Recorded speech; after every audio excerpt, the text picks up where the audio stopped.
Abençoe a sua vida em nome do Senhor Jesus Cristo. Medite sobre essa canção. Aleluia. Eu não preciso ser reconhecido Por ninguém. Fala, Deus, nessa tarde de domingo,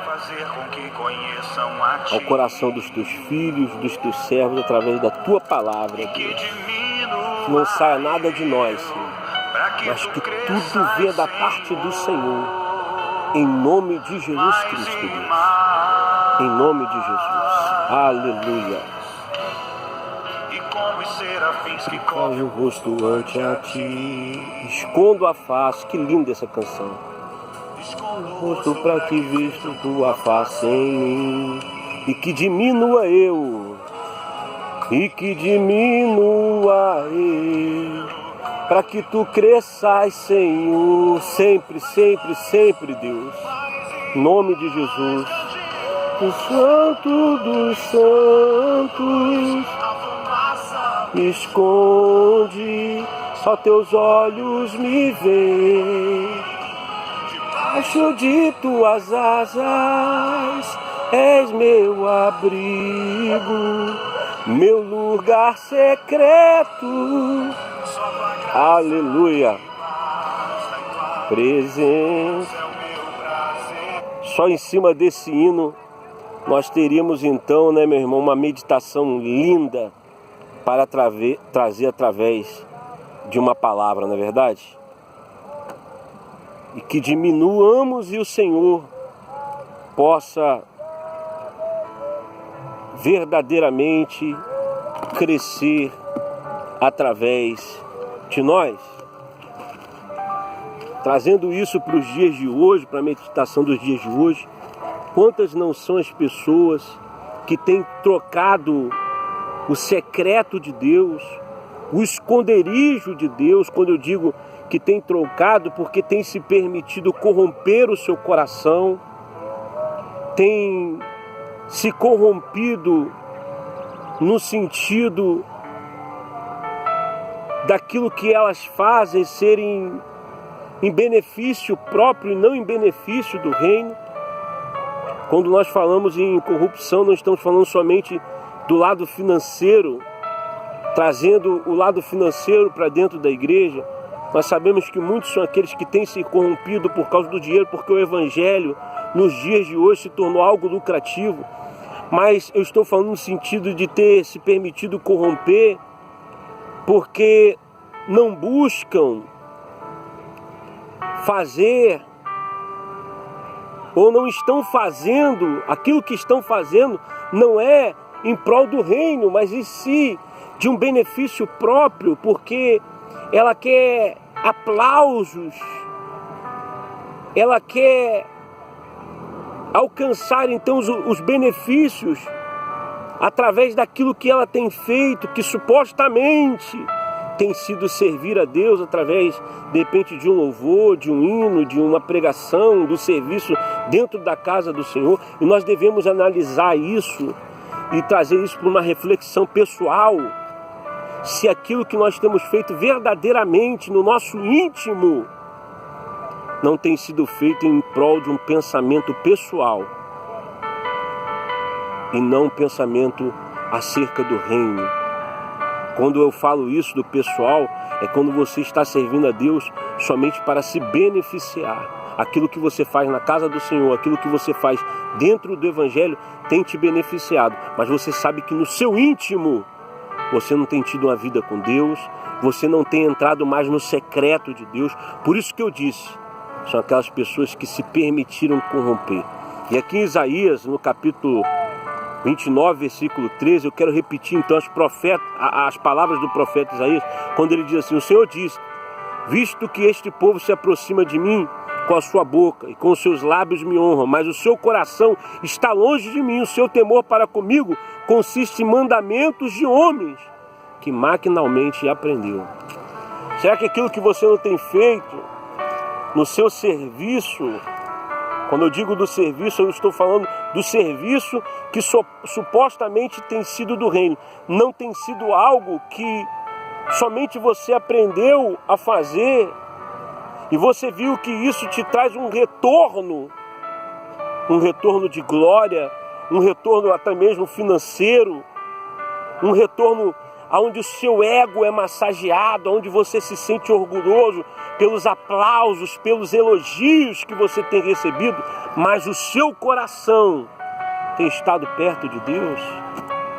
Será que não é o momento de você entrar nessa reflexão e realmente meditar? Meu Deus, eu tenho feito tantas coisas, mas ao mesmo tempo eu tenho me distanciado tanto do teu secreto. Como diz a letra desse hino que nós acabamos de colocar para tocar.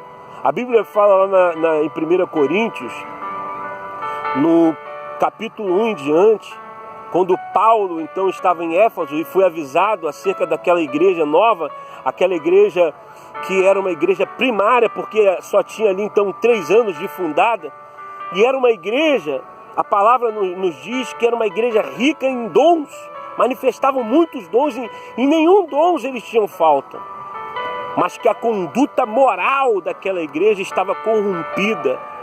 Havia ali então divisões, havia ali problemas doutrinários, problemas morais, divisões porque existiam aqueles que diziam que eram discípulos de Paulo, outros discípulos de Apolo, outros de Cefas, que em aramaico era o nome de Pedro, né? De Pedro, e outros de Cristo, de Cristo. E eu estava até meditando sobre essa palavra, talvez esse grupo dos que se diziam discípulos somente de Cristo, talvez então seriam até os mais perigosos no sentido espiritual, porque eram aqueles que se diziam, se julgavam mais espirituais, eram aqueles que na verdade estavam completamente minados, pois diziam que não seguiam a homens, não seguiam orientações de homens. Eram aqueles que se diziam então mais orgulhosos. Havia ali facções dentro da igreja de Corinto. Como eu disse, alguns se diziam discípulos de Paulo, de Apolo, de Pedro. E esses que se diziam de Cristo, que se diziam mais espirituais, que estavam então na condição espiritual mais elevada, mas na verdade estavam tão corrompidos quanto os outros. Porque a Bíblia vai dizer que Paulo, quando se aproxima dessa igreja de Corinto, ele faz menção acerca do caráter moral. Ele não fala ali só do espiritual, tanto que Paulo, quando fala com carinho dessa igreja, até na forma que ele exorta.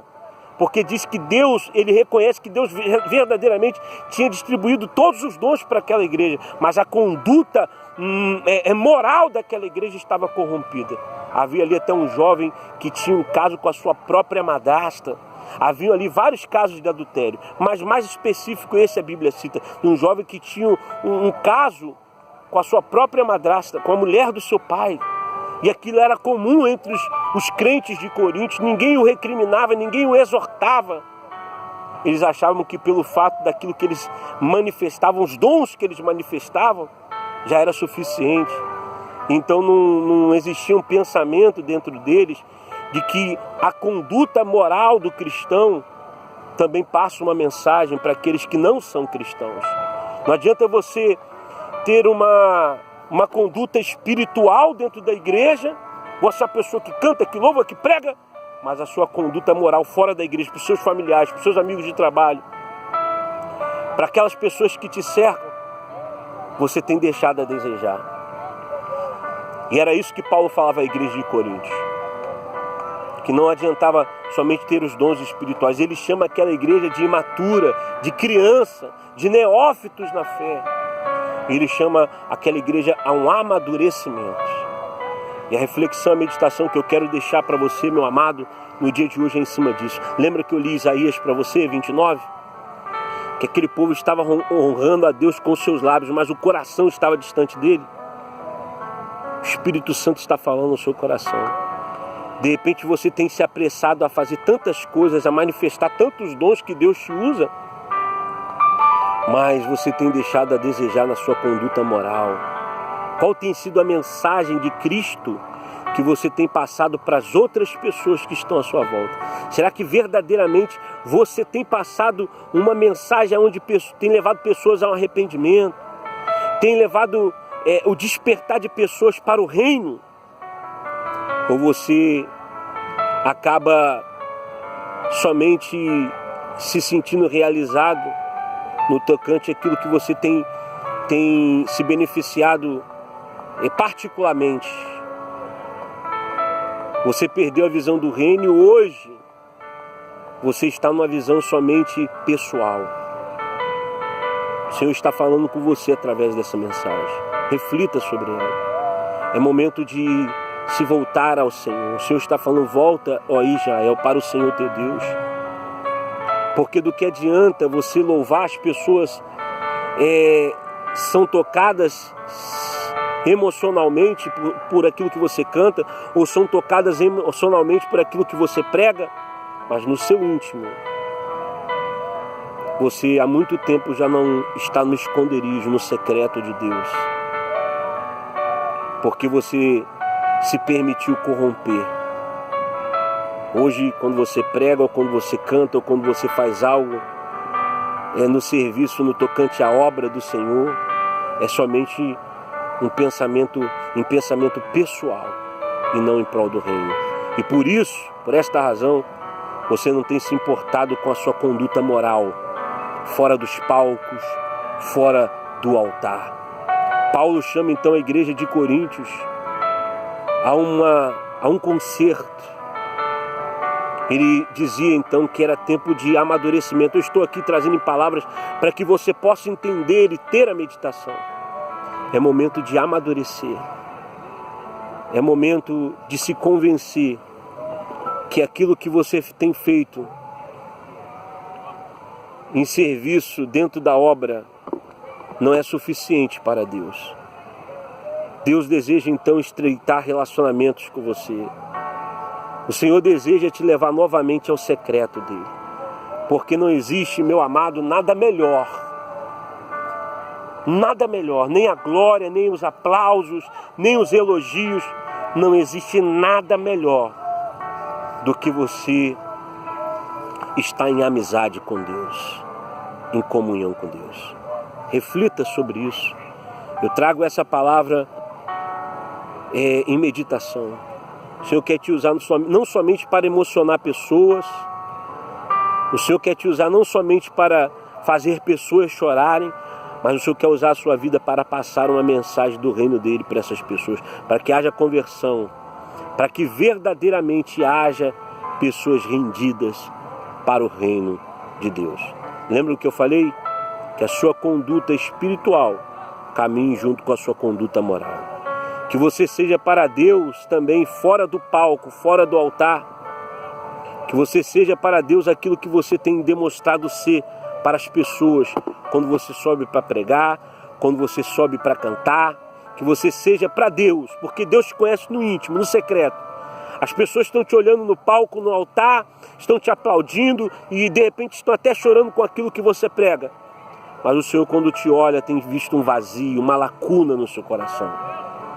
Que você seja para o Senhor aquilo que você tem demonstrado ser para as pessoas. Que a sua conduta espiritual caminhe junto com a sua conduta moral, fora dos palcos, fora da igreja. Para que assim verdadeiramente você possa passar uma mensagem verdadeira do reino. E não venha honrar a Deus como eu li lá em Isaías, somente com os seus lábios. E o seu coração está distante dele. Tá bom? Medite sobre isso, que Deus abençoe a sua vida, que Deus abençoe a sua família, rica e poderosamente, em nome de Jesus. Fiquem todos na paz.